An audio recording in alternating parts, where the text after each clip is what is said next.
All right, I'm especially excited about today's Dream Job podcast interview. He is the son of a coaching legend out of West Texas. If you grew up watching college football in Texas, it's a name that you knew well, but kind of an interesting route in getting to what I think is a dream job for a lot of people. A man who needs no introduction, head coach of the TCU Horned Frogs, Sonny Dykes.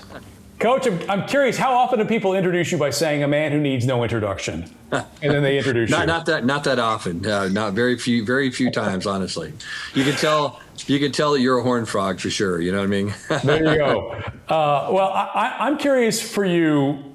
I think people just assume that the son of Spike Dykes, this path was preordained for you. It was the dream job from when you were a little kid. But I've heard you talk before about how you kind of envisioned maybe a different path for yourself, a totally different sport perhaps. Yeah, it's interesting.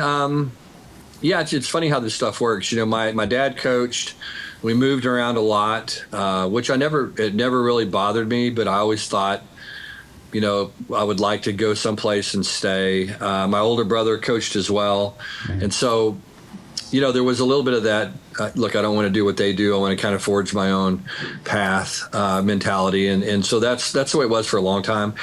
And then, you know, I've always kind of been interested in aviation. I still am a little bit. And so at one point I thought about, you know, trying to be a pilot, maybe going to the Air Force Academy and doing something like that. You know, back in those days, you couldn't have corrective vision and be a pilot, and my vision wasn't gonna cut it, and so decided to do something different and went to college and decided to major in history and English and thought about maybe going to law school, and then went and shadowed a lawyer for a day and thought, man, this would be like the last thing I would ever want to do.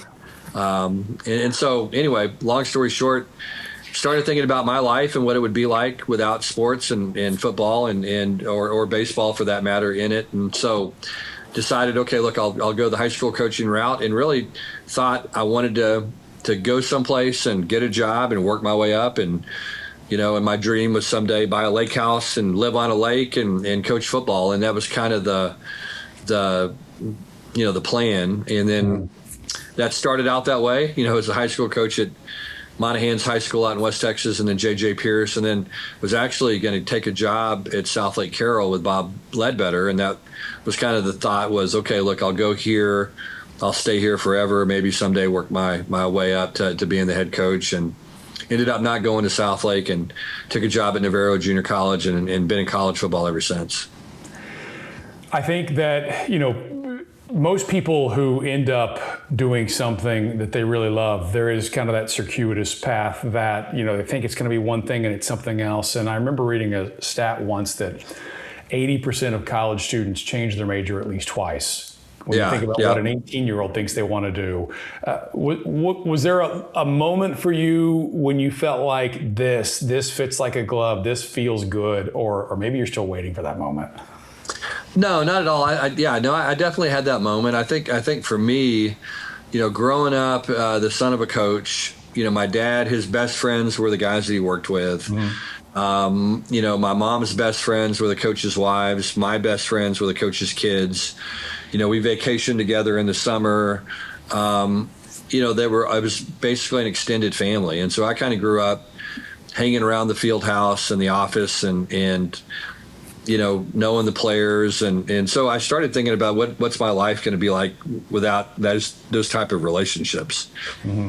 And, you know, it didn't seem like it was going to be something that I was interested in. I mean, you know, that there was always this extended family. You always felt like you were part of a big family because of the football players and just the nature of the way football is, whether it's high school football, college football, you know, a little bit of that bunker mentality where we're all in this together. And so just start thinking about life without that. And I think that's when it was pretty clear to me, okay, look, this is something I want to do. And, you know, at that time I was playing college baseball at Texas Tech, and so thought maybe I'll delve into the baseball thing. But football was really always kind of my first passion. I love the game of football. I love the role that coaches have in the game of football. I mean, you've got a big role as a coach, a little bit more than you do as a baseball coach, and just, you know, it suited my personality a little bit more to do football, and so that's kind of the way it ended up. But is there an aspect of this pursuit that maybe surprised you, that resonated maybe more for you than you expected, actually being in the role as opposed to seeing it in your dad, or maybe one that you're like, oh, I didn't know this was going to be so hard? Yeah, I mean, look, it's interesting. I started, as I said, as a high school coach, and that's kind of what I wanted to do. And then I went to J.J. Pierce High School, and I was going to be. A lot of people wanted me to coach, come coach for them, not because I knew anything about football or baseball, because I could teach English. And there weren't very many coaches that had the teaching background in English. And so I could get a job anywhere. And like I said, it had nothing to do with my acumen as a coach. It had to do more the fact that I taught English. Well, they took advantage of me for sure. I taught 5 sophomore English classes at J.J. Pierce, 30 kids in every class. Basically I spent about 8 hours a day grading papers, and about 2 hours a day coaching. And so that was kind of, for me, it was like, okay, if, I like teaching, I enjoyed teaching, but my passion was the coaching part of it. And I spent so little time coaching and so much time teaching that I thought, okay, I better get into college football, but that's a hard thing to do. I went to Navarro, I took a job for $5,000 a year, believe it or not. I lived in the dorm. I got my meals paid for. It was a 10-month contract. I made $288 a month, and started coaching and tried desperately to get a GA job at some bigger schools and couldn't get anything. At that time in college football, there were only 2 graduate assistants. And so it was probably more difficult to get a GA job than it was a full-time job in some ways. There's just so few of them. There's only 200 GAs in college football at the time in Division I. And so it was very competitive, and it took me a long time to kind of get my foot in the door. And then I was fortunate enough in 1997 to get hired at Kentucky. Hal Mumme hired me to be a GA, and and I was Mike Leach's GA, and what a great what a great thing to fall into. I mean, it was just a fantastic opportunity to be around 2 really incredibly smart and innovative people.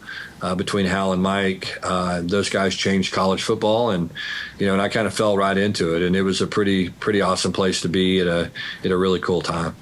Remind me, how long were you at Kentucky? So I was there for a year. Then I took a job at Louisiana Monroe as a full-time guy, and then I ended up going back to Kentucky. When Mike Leach left to go be the offensive coordinator at Oklahoma, I went to Kentucky and went back to Kentucky. And so I was there for 2 years. And then a year later, Mike Leach gets the Texas Tech job. And Mike and I had worked together and had talked about working together if he became a head coach. And I was lucky enough to go to Texas Tech and be there for a long time. Anybody I know that's had a relationship with Mike or even crossed paths with him, has stories. He's a guy who made such a huge impression on the game of football, but on the people he encountered. What do you miss most about his friendship?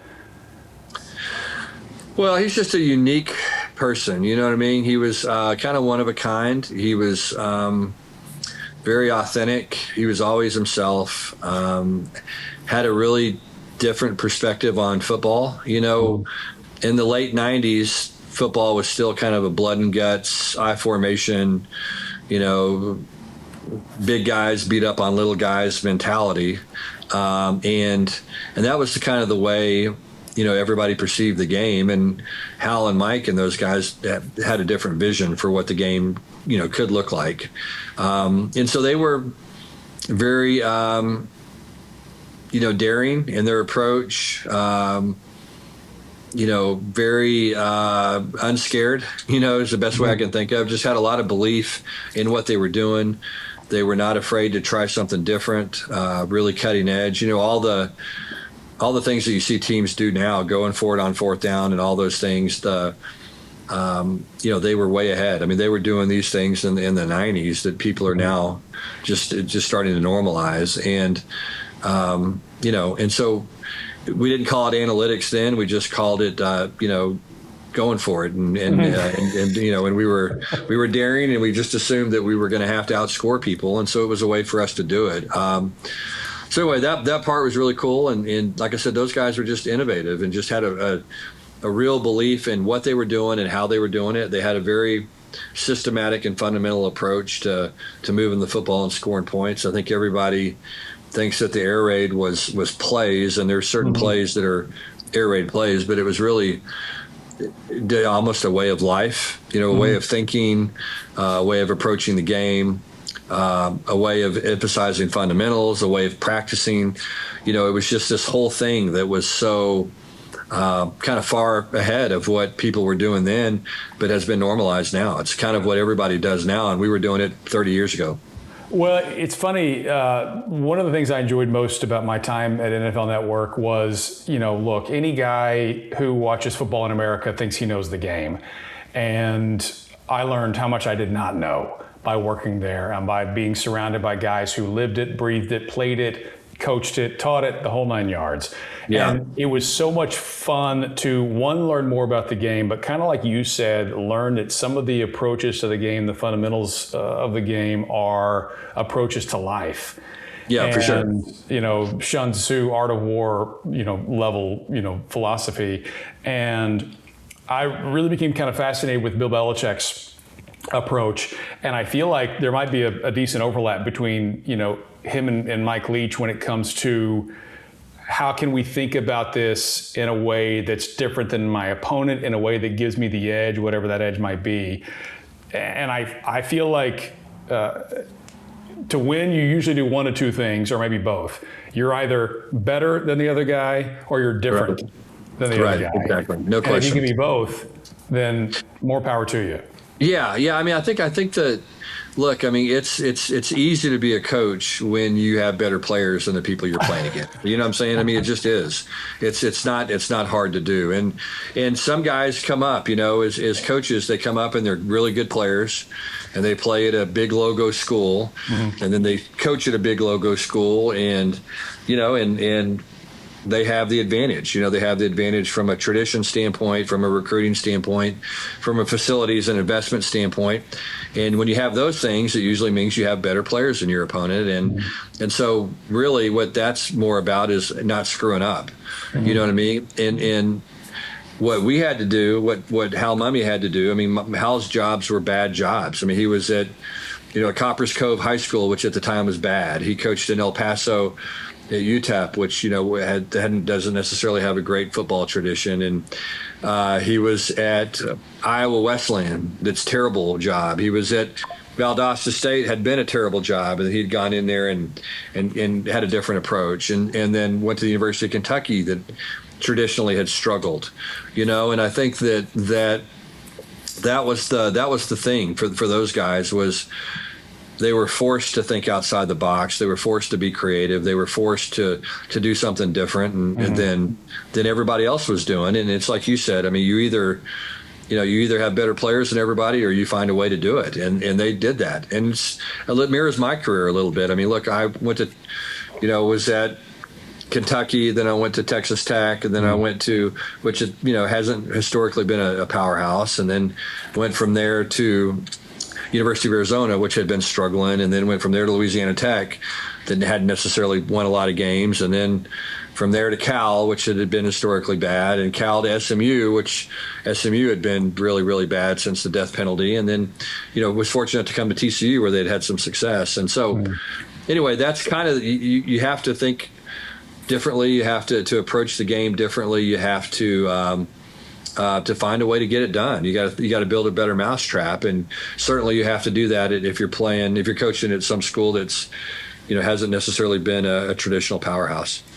But I think for most guys who coach, the vast majority don't take home a national championship or win a Super Bowl.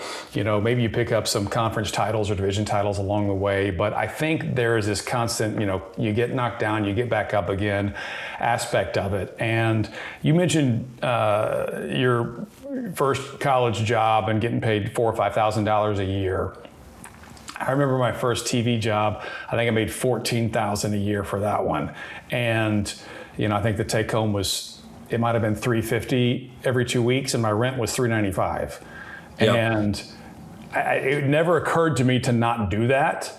Meanwhile, all my friends are graduating and getting, jobs that they can afford a car and a bed. No doubt. And Yeah. more than ramen. I mean, were there aspects along the way you were like, oh man, I don't like getting kicked in the teeth so much and taking home $5,000 a year? Yeah. Oh, there was a lot of nights. So, well, yeah, for sure. When my friends were, all single and going out and having a good time and taking vacations and I was cutting the grass at different places, just trying to pay the bills, to make enough money to be able to survive, on the weekends.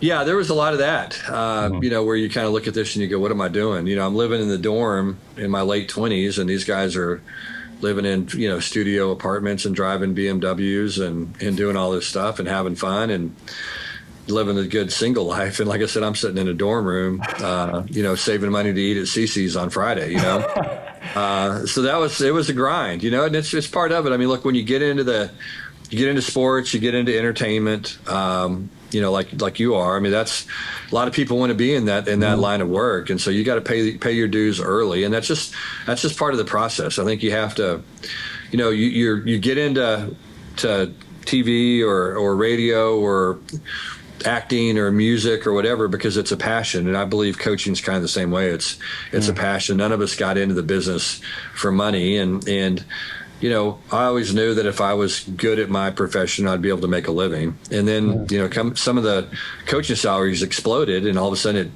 all that stuff changed. But but you don't. I think it's more of a calling in a weird sort of way than it is a profession, and so you got to be willing to hang in there and hang around. And that's what I tell all these young coaches all the time.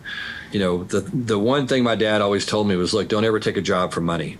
He said, number one, you want to go someplace where you can be around good people and people that are creative and innovative. And I was lucky to find, like I said, Hal Mummy and Mike Leach and those guys. And then someplace where you had a chance to win, because at the end of the day, as a coach, you get evaluated on your wins and losses, and you want to try to go someplace where at least you have a fighting chance to win. And the way college football has been for the last 120 years, and the way it is, I think in the near future, there's programs that have advantages, and there's programs that have had great success, and there's programs that have great buy-in, and all those things. And historically, those programs have been really good, and where some of the others have not been as good. And so you just want to try to go someplace where at least you have a fighting chance. And it's a little bit like when I went to SMU. I mean, June Jones had a couple of good years, but it had been some pretty rough times in the program. But I knew Dallas-Fort Worth, you know what I mean? I'd recruited this area for 15, 20 years. I knew the high schools, I knew the coaches, I knew where the players were.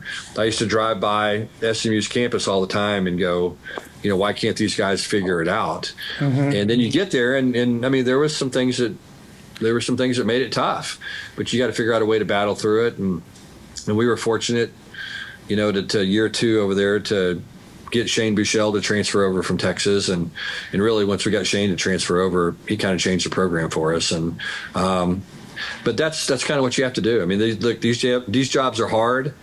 Breaking into TV, acting, music, whatever it is, a lot of people want to do it, man. It's hard, and you got to just hang around. And it's interesting. I heard Harrison Ford speak recently. I guess he was inducted into some acting Hall of Fame, and he was just talking about it. He goes, man, it was a struggle every day. I think he was working as a carpenter, building sets, doing anything he could to stay around and just hang around the business. And we were doing the same thing as young coaches, just trying to find a way to hang on and get another year, and hopefully learn something more, and maybe meet somebody, and maybe some door will open at some point and you can walk through it. I heard an anecdote one time about Jay-Z, I don't know, speaking to some high school kids or college kids or whatever, and they all tell him they want to be rappers, and he's like, don't do it. It's not worth it. Yeah. He kind of goes on and on and on about it. I'm probably butchering this story, but effectively he basically says at the end of this, for those of you that heard me tell you no and decide you still want to do it, maybe that's what you need to be successful, is against all odds. And I mean, yeah, I think you described the beginning, and in a profession where most coaches get fired at some point, and you got to be able to take that and run with that. Sure. And that can be crushing for people. Yeah, I know it was. I mean, look, I got fired at Cal. I mean, I I was really proud of what we did there. We went 1-11 my first year, then we won 5 games, and we won 8 in a bowl game, and had the first pick in the draft, and really feel like we had the program headed in the right direction, and we had staff changes, or new president, new AD. We didn't have the top down approach. I mean, look, you have to have. Everybody's got to be in tune to winning college football. You know what I mean? From the chancellor of the university to the president to the athletic director, because it's so incredibly competitive. And just to give yourself a chance, everybody's got to be on the same page. And and that situation wasn't ideal, and I got fired. And man, it destroys your confidence when you do that. And so I was fortunate enough to come here to TCU and work for Gary Patterson for a year, and get my confidence back a little bit. And when I got the SMU job, I really, truly believed. Everybody told me I was crazy for taking the job. You can't win there. It's a dead-end job, and all the things. And I just remember thinking, we're going to be able to get this done. I just believed we could do it. And I didn't think we'd win 10 games in year 2. I didn't know that it would happen maybe that fast. But I believed we could do it, and we had a plan, and we went and tried to execute the plan. But yeah, I mean, I think that's, as you said, I mean, look, the key sometimes is just show up. Keep showing up, keep swinging, and just outlast everybody else. And that was one of the big things Mike Leach taught me. Mike didn't really have any kind of a football background. He went to law school, and I mean, he had terrible jobs and was willing to do anything that he could to hang around the profession and to just get a chance. And because he believed that if he got a chance, he could prove himself. And I think Mike was real inspiring for me from that perspective. Just keep swinging and believe in yourself, and something good will happen. I mean, obviously that's a big lesson that applies, I think, across whatever pursuit, people have. If you show up, that's, I think, step number 1, and you keep showing up and pick yourself up and kind of all of that. But so you have Mike and Hal Mumme, you mentioned it as big influences. What about your dad? What did you learn most growing up with Spike Dykes as your dad? Yeah, how important relationships are, with people. That was my dad's strength. Is he, he respected everybody and just tried to see things from their perspective. He had an ability to get along with everybody, and to, he could hang with the rich guys, and he could hang with the poor guys. And, he was one of those guys that just had an ability to mend in and blend in with different kinds of people. And he just was that. And it's because he cared about them. You know what I mean? I think that was his whole thing, is he loved his players. He loved his coaches. He viewed them as family.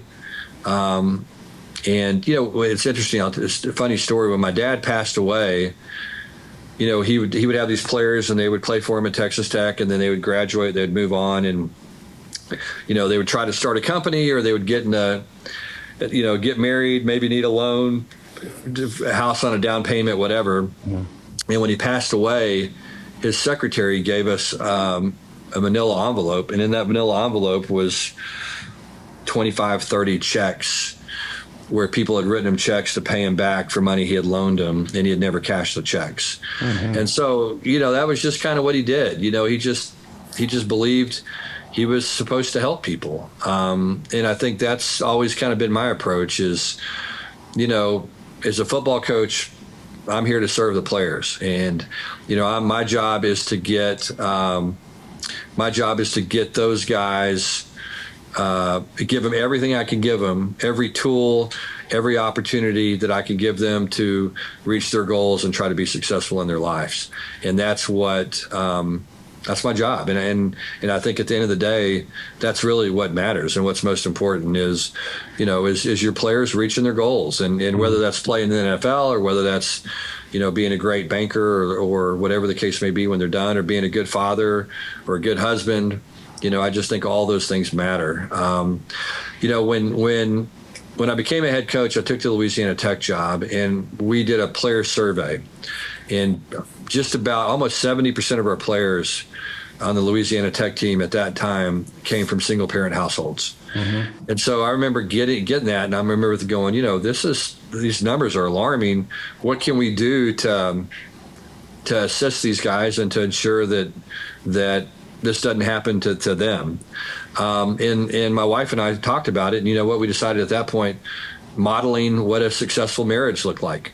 And so I remember talking to Kate, and she said, you know what, I need to be around the players. I need to be around the office. I need to be around practice. We need to have them to our home, because a lot of these kids have never seen a successful marriage. Yeah. They've never seen a husband and a wife together and what that looks like. And so we tried to model that, and we took that as, you know, being a really important part of our job is in helping these guys develop and you know, and so anyway, that's become something that we really strongly believe in. And if you come hang around TCU football, Kate's going to be around, and she takes that part of her job very seriously. And I think it's the least we can try to do for our players. I can't even begin to imagine what life is like for you here in Fort Worth. You go to the grocery store, you go to dinner, you know, everything you do, you get eyes on you. I imagine growing up with your dad, you had a little bit of you know, kind of training in that, what it's like to, you know, everywhere you go, there's eyes. Yeah. How do you handle that? Is I mean, I imagine that you got to kind of say it's fine, but does it get tiring? Yeah, it's interesting. I mean, I think, you know, I think a lot of coaches, I think a lot of people, the appeal for some coaches is to go someplace where they're thought of as a big deal, you know, and I always tried to go someplace where I wasn't going to be a big deal. Like when I went to Cal, you know, they didn't care who the football coach was at Cal. You know what I'm saying? When you're in the Bay Area, you can wander around Berkeley and you'll be fine.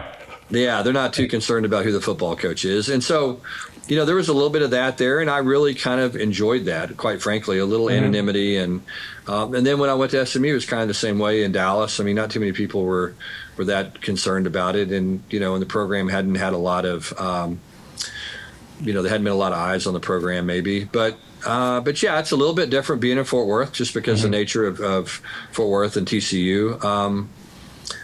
But it's just part of it. I mean, you know, that doesn't bother us at all. You know, there are times, you know how it is, that you don't want to be on. You know, there are times that you want to walk into a room and just go sit in the back of the room and just be in the room and part of it and not have to be front and center. And that's kind of my personality, is to not necessarily like that. But it's part of it, and you kind of learn and you kind of adjust and adapt. And, you know, and I think what we do is we try to be pretty smart about it. When we have a break, we'll get out of town and go someplace where my wife and I can spend some time together. We can spend some time with the kids, where, you know, it's just us and we can kind of go and enjoy ourselves and not worry too much about the other stuff.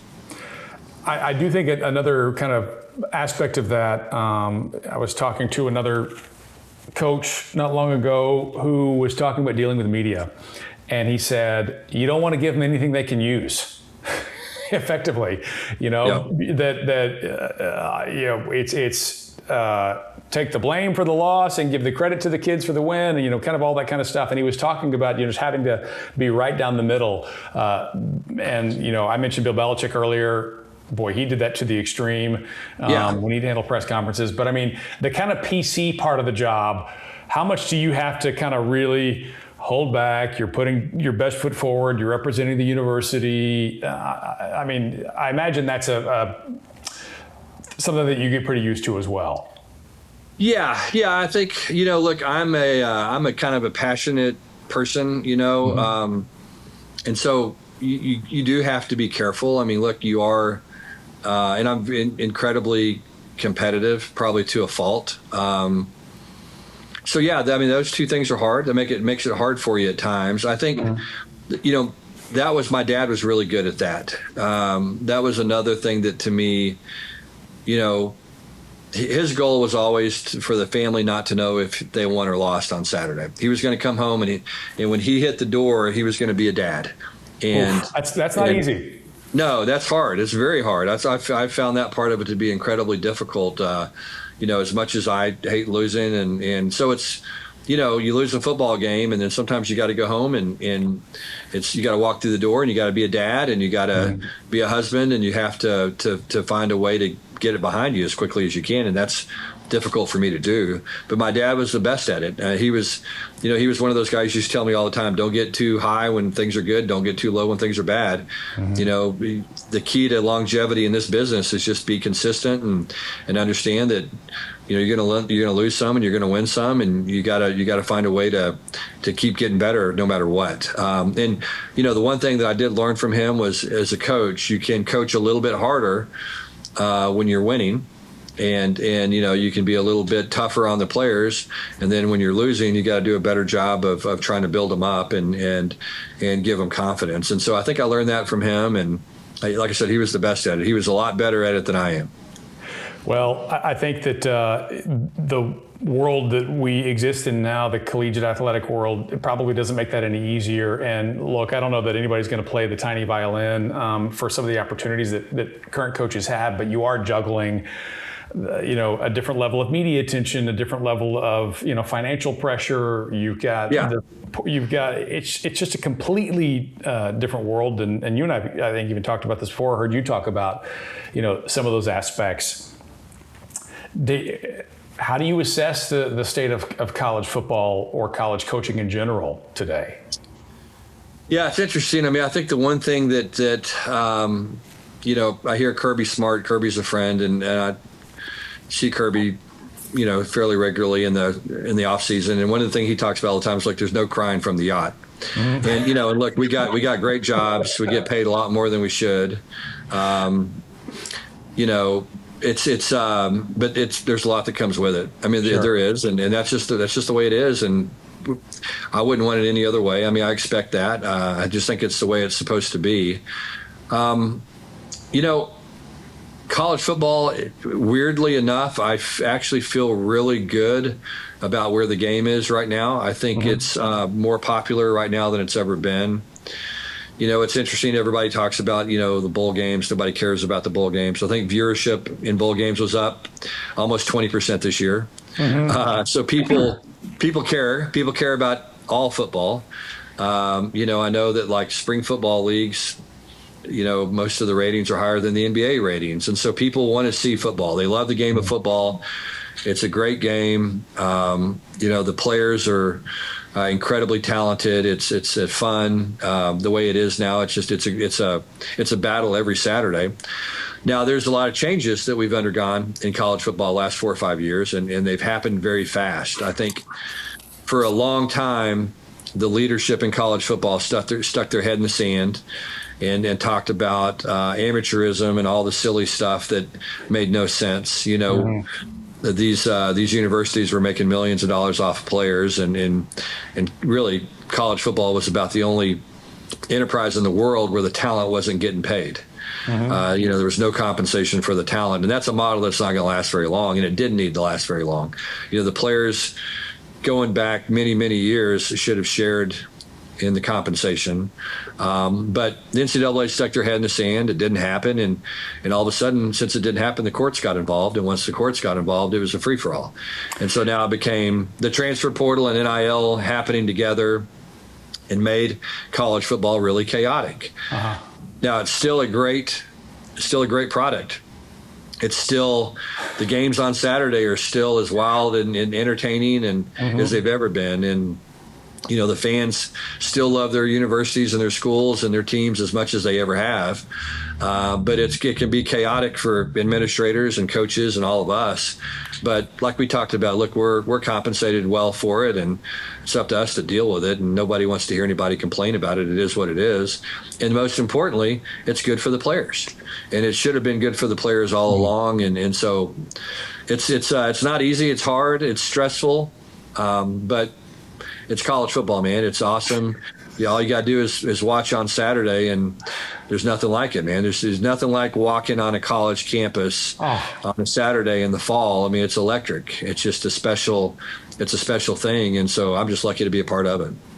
Well, I need to get a tattoo that says "There's no crying on the yacht." I think that's stellar. But I do think you can acknowledge the realities of it. But it goes hand in hand. It's like, well, we have these problems because the game is here. We wouldn't have this problem if the game wasn't popular. It's just, that's life, I think. And you're right. Yeah, people care. People care, and that's why you have these boosters and people that support the program. That's why you have them pouring millions of dollars of their own hard-earned money into NIL, into building these rosters, and it's because they care, and it's because and that's a great thing.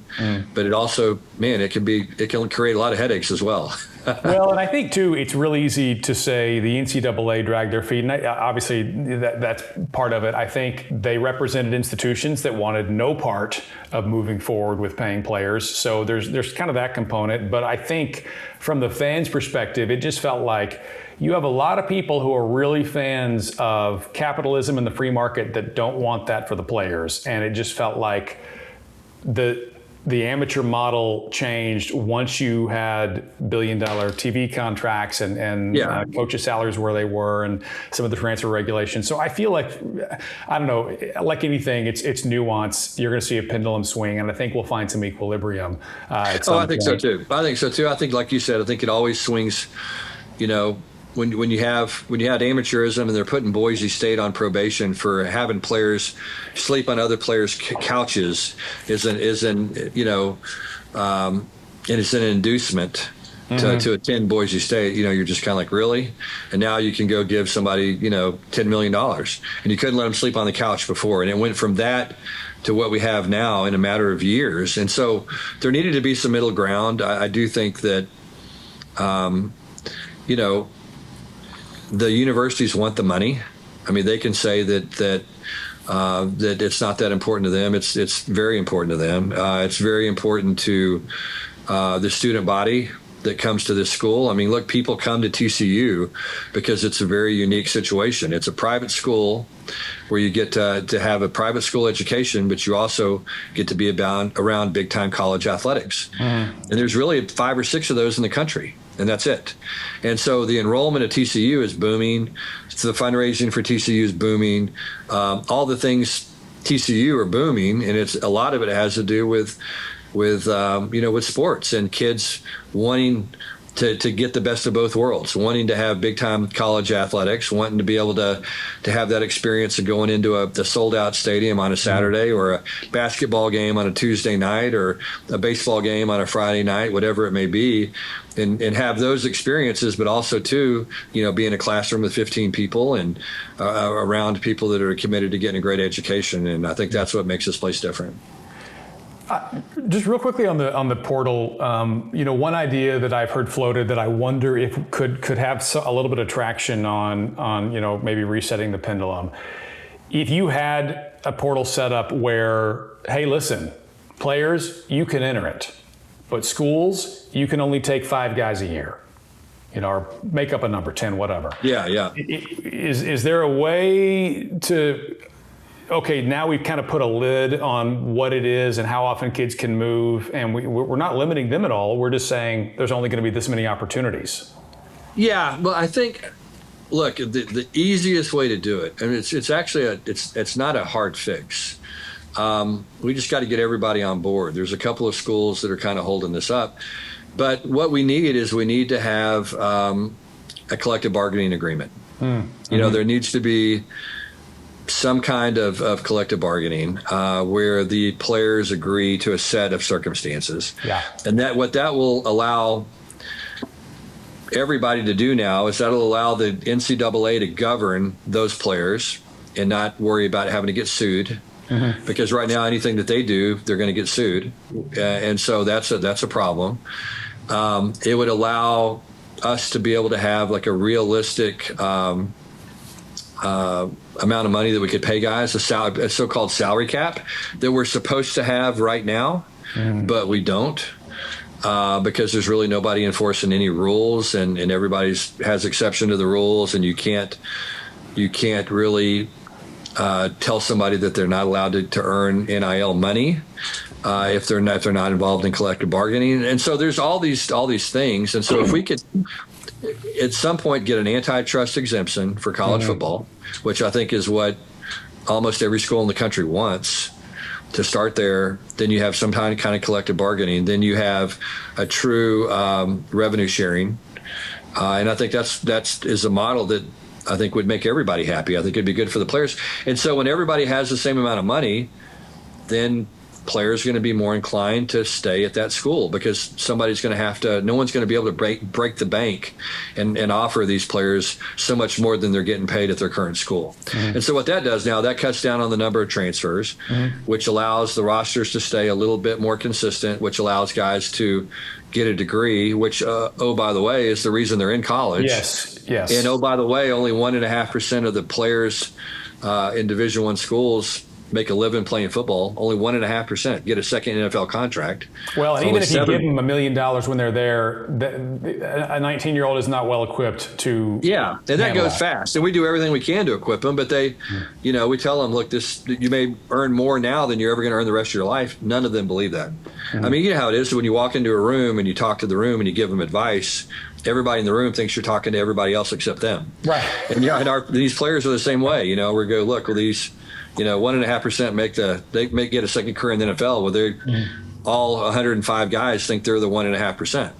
Yeah. And they're looking around at everybody else going, man, I feel bad for these guys because they're not going to make it, but I am. And so anyway, that's just the way it is. And if we could do those things, then I think it would create a much more stable environment for the players. Yeah. I think they would be much more inclined to start and stay someplace and get a degree and graduate, which is all the goal anyway. Look, I love being a part of big time college football. I love the sold out stadiums, and I love all the great things that come along with it. But at the end of the day, you're trying to enrich the players' lives. And the best way to do that is to get them a degree from that university and then do everything you can to prepare them for their life when football's over. Yeah. And so we try to take that very seriously here at TCU and try to, to educate our players the best that we can. I don't want to get you in trouble here, but is there any part of you that ever wonders about what it'd be like to coach at the next level, coach in the NFL? Not really. I mean, I think, no, because I think for whatever reason, there is, despite the headaches of coaching college football, I mean, despite all the stuff that we've talked about, the transfer stuff hanging over your head all the time, or, negotiating with players and all the things that are new and different, I do really believe that we can make a difference in the players' lives. I mean, I really do believe that. And so that matters to me. And I know it kind of sounds, silly, whatever, but it matters to me. And I think that in the NFL, it's just, I don't know. I think you're not going to have as big a role when it comes to that as you would in an 18 to 22-year-old kid's life. And so I love college football. I love the pageantry of it. I love the passion that people have for the game. I just love, like I said, being on a college campus on Saturdays. And I think I would miss that coaching in the NFL, where it's just, look, college football is a business, but it's not only a business. I do think that there's still that team and that chemistry between the guys and that investment in each other and the unselfishness and all the things that, are hard to emulate in college and in professional sports. Yeah. I mean, I've heard a lot of guys kind of echo that. And, it's just a different beast, and it's for some guys and not for others. Yeah, it's different. I mean, look, there's some great things about it. You don't have to worry about, if you're an NFL coach and a player, gets a DWI or something, you're not getting blamed for it, and that's the hard thing about my job is, you're going to get in trouble. People are going to be upset about if you have a player that gets in trouble or makes a mistake, and young people have a tendency to make mistakes. But again, our job is to educate them the best that we can, and hopefully, teach them that they got to be responsible, and the eyes are on them 24/7, and they've got to act accordingly. Look, we could probably spend a couple of days talking about the specific situation at TCU and your experience there and the outlook on the team. I'm kind of curious about. You take the job, you come over from SMU, you land in Fort Worth. You talked a lot about when you took the job that you felt like this was a special place and you guys had a good experience in Fort Worth. And there's so much that you've said there. I'm curious about the way that season ended. You go to the national championship game, you go on this magical run, the likes that we had not seen in college football in a long, long time. I mean, we kind of saw it this past year with Indiana, but really this special season, and you go to the game and it ends the way that it ends, but I think still just an unreal experience. And as a kid who grew up watching TCU football, and knowing how spoiled the current crop of students are, I mean, the number of wins they get in a year, I got in my childhood almost. But did making the national championship game in that first year at TCU, was that a blessing or a curse, you think, in hindsight?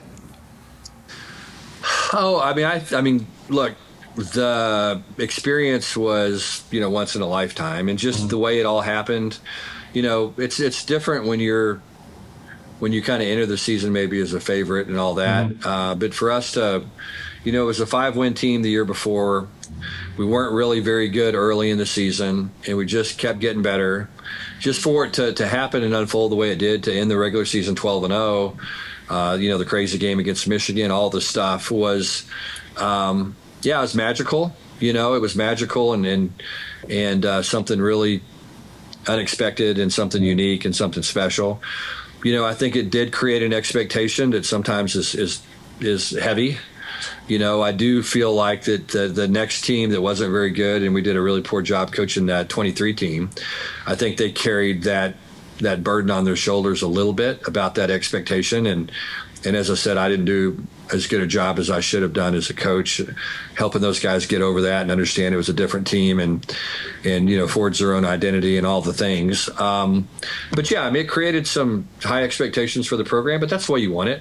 Yeah. You want people to want to win. We are kind of to that point now where, most college football programs are pretty happy to win 18 games in 2 years. And we feel like we haven't probably performed as well as we need to. And so, so it's a blessing, it's a curse, but I'll take it. I'll take it any day of the week. I mean, those players had an incredible experience. I think we all did. But yeah, it's it does give you a burning desire to want to get back there and want to emulate it and go try to win one. And so it drives us every day, just getting back. Is it an unchecked box not having won a national title? I mean, like I said before, very, very few college coaches do. When it's all said and done, in any pick a 3-decade span, you have a handful of guys who have done it. I just wonder at some point, and maybe because I've had this in my own professional experience, some of the things that were like, I have to do these things, I realize, you know what, I've had some pretty awesome experiences otherwise. Where does that land for you? Yeah. I know you've got to say that we want to go win, and I know you have to say that. No, that's right. No, I mean, yeah, but I'll say this. I mean, look, I think there's 6 coaches, maybe current head coaches in college football that have played for a national championship. I mean, so there's not many people that are in the conversation. So I feel good about that, but no, I want to win one. I mean, I think that's. Yeah, I mean, to me, I wake up every day thinking about that and trying to figure out a way to do it. And I think that's what drives me. I will say, going back to that national championship game season, I like how you kind of talked about just some of the experiences and the specialness, because I remember even being at the game when it was, the outcome was in hand, and I'm on social media and I'm seeing all the fluff from Alabama fans, and I was kind of like, I'm here. Yeah. I got to watch the Fiesta Bowl. I got to watch the Baylor game and the Oklahoma State game. I mean, that was a joyride. And look, I think we all would have changed the outcome, but I think to have shared that with my kids, they were at the elementary school. They got to come out and wave at the buses when you guys headed off to Los Angeles. That makes me emotional to think about those experiences that people had that most folks don't get to follow that ride, and you kind of described it coming out of nowhere, made it even that much more special. Yeah, and I do think that just that unexpected part of it that, and I think realizing that we were kind of on this magic ride, I don't think any of us really probably felt that until week 10, week 11, that, okay, look, this is something special. Maybe after the Baylor game, and where you kind of said, okay, maybe this is a team of destiny. I mean, look, people want to be dismissive after what happened in the Georgia game. I understand that. I mean, that was bad. we beat a Michigan team that lost one game in 2 years. That team won the national championship the next year, and they lost one game in 2 years. So anybody that wants to be dismissive and say, look, TCU didn't deserve to be there. Well, who else could we have beat that would have made us more deserving? You know what I mean? I mean, who else? Because like I said, we beat a team that lost one game in 2 years, and they lost it at TCU. And so I think that was the, to me, that's the one thing that you kind of look at people and you go, really? You don't get that. And so, look, we played as well as we could play for probably 12 straight weeks leading into that Georgia game. And we didn't play well in that one. The mistakes that we made in that game, we hadn't made at any other point during the season, and we just got a little overwhelmed and didn't handle it well. And and we ran out of luck. I mean, we had a lot of fortunate things happen to us, and in that game, everything that could go wrong went wrong on a big stage. But like I said, I don't think any of us, have any regrets. No. I mean, I was at the Santa Monica Pier for the pep rally, and having lived in Los Angeles for 18 years, two of my favorite lifetime memories were the Rose Bowl in Pasadena. It was my, to have TCU come out and have my worlds collide. And then I think to see the Santa Monica Pier just absolutely filled with purple. I mean, it's like, it's pretty rad. So, look, I mean, we all have those experiences. I mean, look, I remember I had 12 of my high school buddies in the hotel room the night before the game. They were just all there, and a lot of them were Texas Tech grads, and guys that have been all over, and lived all over the country. Guys from New York and Chicago and LA and Dallas and Houston and all the parts in between.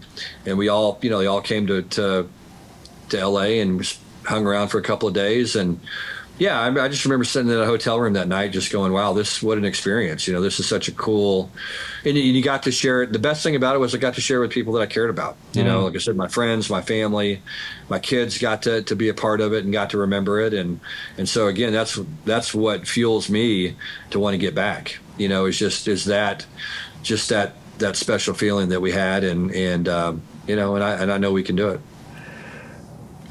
Along the way, you have experiences like that you just described. You have, I imagine, a Rolodex that is filled with a lot of really cool, dynamic people, NFL players, other coaches you've worked with, et cetera. Looking back over your career, what do you think is the biggest pinch me moment for 10-year-old Sonny Dykes? If you could go back and tell your younger self, hey, guess what you get to do later on? Guess who you get to meet? What stands out? I mean, a lot of stuff. I mean, really, playing the national championship game, I think that, beating Jim Harbaugh in Michigan to get there was pretty cool. Coaching against Bill Belichick last year in North Carolina, going to the NFL draft and watching this little skinny kid that nobody recruited at Cal, become the first pick. Those kind of things are really cool. Great experiences. I remember La Tech. We were playing Texas A&M in my last year there, and we had the number one offense in the country, and I think Texas A&M had the number two defense in the country, or number two offense in the country rather. And they had Johnny Manziel, and we're in this crazy football game in Independence Stadium in Shreveport, and they ended up beating us 59-57. But, walking off the field that night and going, that was one of the greatest performances by a player I've ever seen in Manziel. And we had a chance to beat those guys. We were going for two the last play of the game to have a chance to beat them. And just, winning a conference championship at La Tech and winning 10 games in year two at SMU, was special. I'll never forget coming over here. We beat TCU that year and driving back on the bus to Dallas, and the skyline was lit up red and blue. And, I remember at that time thinking, the people in Dallas finally take SMU football seriously. And so, that was a big, big achievement. And so it's been fun. I mean, I've got great memories of all of them. And, most of them are players, doing something really special and achieving, and, guys that you never expect to go on and play in the NFL. I mean, we had Wes Welker at Texas Tech, and we took Wes after signing day. He went unsigned, and to see Wes become probably an NFL Hall of Famer, those stories are just fun, man. It's just fun to be a part of it. Fun to be a part of Max Duggan, and starting the year as the backup quarterback and finishing the season in New York for the Heisman Trophy. That's a story that even Disney couldn't write. Yeah. You know what I mean? And so it's just being a part of that stuff's pretty awesome. Do you hear from your NFL players much? Jared Goff, Wes Welker, those guys? All the time. Yeah, all the time. We've got 7 players, TCU players currently back working out every day. See those guys every day. Stay in touch with those guys regularly. I'll run into Jared. We'll kind of vacation at the same spot together or some over the summer. And so, I see these guys pretty regularly. So that's what makes this stuff fun, man. You become part of their lives, and they become part of yours, and your kids have relationships with them. And my son last year went to Detroit and watched the Lions play the Cowboys, and Jared got him on the field before the game, and and I mean, just all the cool stuff. And that's pretty special for a 9-year-old kid to have a chance to go do that stuff. And again, it's all about relationships. Yeah, it's all about doing everything you can to help those players achieve their goals and live out their dreams. And when they get a chance to do it, it's pretty awesome. When you're not coaching, when you get off the field, you get off campus, I know you're busy as a dad, and that's a whole other full-time job. But what do you like to do? What puts a smile on your face? That's not, is there a hobby? Is there a sport you watch? What might surprise people? Well, I mean, the dad thing. I mean, last Friday, I got to go watch my daughter, be in a play, which was awesome. I think she's kind of finding her passion, which is really fun to see young people do that. My oldest daughter, Allie, and then, going to Charlie, my middle daughter's cheer competitions, and then watching Daniel play, baseball, basketball, football, run track, whatever it is he's doing is a lot of fun. I enjoy playing golf. I like to go out, Kate and I like to go out date night, try to do one once a week at our house. I look forward to that every week. I enjoy reading. I don't get to do it maybe as much as I would like. I'm teaching a class this semester here at TCU in the business school, and I've enjoyed that. I think that's cool, having a chance to interact with students that are interested in leadership, and that's been fun because it's got me reading more than I'm accustomed to and thinking about those things. I like, love to go to the movies. That's something that.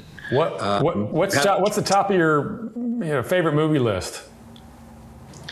Oh man, that's I always struggle with that one because it's like, well, which one did I watch most recently? Is it Inception? Well, that's like a 4-hour discussion for me. Yeah, I mean, it varies. I mean, look, I love Shawshank Redemption. I read the book. Stephen King had a novella, had 4 little short stories in the book. And Rita Hayworth and the Shawshank Redemption was one of them. And it's pretty interesting to me. Frank Darabont's the director, and kind of the way he took the book, which was good, but it wasn't great, and made it into a great movie. And then part of that novella, the 4 novellas, was also Stand By Me, which is called The Body, which is pretty cool. And so anyway, I enjoy that kind of stuff. But I like different genres. I mean, I like the old kind of gritty 70s movies. Godfather, the movies that were kind of made during that time, I thought were really good. Taxi Driver, stuff like that. That was kind of pretty hardcore stuff. And then Apocalypse Now is one of my favorites, war movies. And so, it just kind of depends on really the genre. But I'm kind of all over the place when it comes to that. Well, I imagine it's hard to find time to just plop down and watch Netflix or maybe catch up on the latest season of Drive to Survive when you have all the demands on yourself. I do sometimes when I get on the treadmill, I'll throw on I'm rewatching Mad Men right now. So I'll watch an episode. For me, it's good. I'll get on there for an hour and walk for an hour and watch an episode of something. So got to rewatch Breaking Bad not long ago. Saw Game of Thrones, which was cool, which I had never seen before and actually liked a lot more than I thought I would. Which one? Game of Thrones. Oh, yeah. Yeah, which is pretty interesting. I'm not really a fantasy guy, but I thought that was pretty cool. Well done. So anyway, that's kind of my escape. I'll have an hour a day jump on the treadmill, throw on some headsets and watch Netflix or HBO Max or whatever it is. Hey, you mentioned HBO. I got a reputation when I was at WFA. I was really into Succession when Succession was on, and I'd be like, "Oh, you watch Succession? Did you?" But yeah, I haven't watched it. Heard good things about it. I'm kind of interested in it. Maybe next. Worth a look. Well, hey, Coach, you've been very generous with your time today. I really, really appreciate it. Always good to kind of catch up, and I just find the job you do so fascinating, not just because it's high profile and we love football, but I think at the end of the day, the opportunity to impact young people is an absolute privilege and responsibility, and it's just always inspiring, I think, to hear. And I enjoy, kind of like you said, being around the TCU campus and seeing the students in student life. And I don't know, man, I think it's really easy to give college kids a hard time, but you spend enough time around them, you're like, you know what, I think we'll be okay in the future. And it's pretty cool to be a part of that. Yeah. It's interesting. I mean, because people complain about young people all the time. And, it's crazy. Some of these kids make $1 million playing football, and you know what? They're exactly the same as they were. Mm-hmm. I can't imagine being a 20-year-old kid making $1 million. I can't imagine what I would have been like. Mm-hmm. And these guys are mature. These guys are focused. These guys are generous. These guys are unselfish. I mean, it's really, you hear all these stories about guys, and we're fortunate. Maybe we just don't have those in our program here at TCU, or maybe the culture weeds them out, or maybe they're not attracted here, whatever it is. We just don't deal with those problems. These kids, they love each other. They work incredibly hard. We have less problems with our guys right now than we've ever had. They have tons of responsibility. The biggest issue we have with our players now is overtraining. When they finish practicing with us, they want to go train on their own. And that's how much they love football and how hard they work, and how much they value this opportunity they have. And so it's really cool to be around these guys. And like you said, I think we're in really good hands in the future. Yeah. Well, again, I appreciate your time. And I know spring ball is upon us, and then it's going to be the fall, and we'll be doing it all over again. So in the meantime, I'll just say, go Frogs. Yep. Here we go. Go Frogs. Thanks for having me. Appreciate you. Thanks, Coach.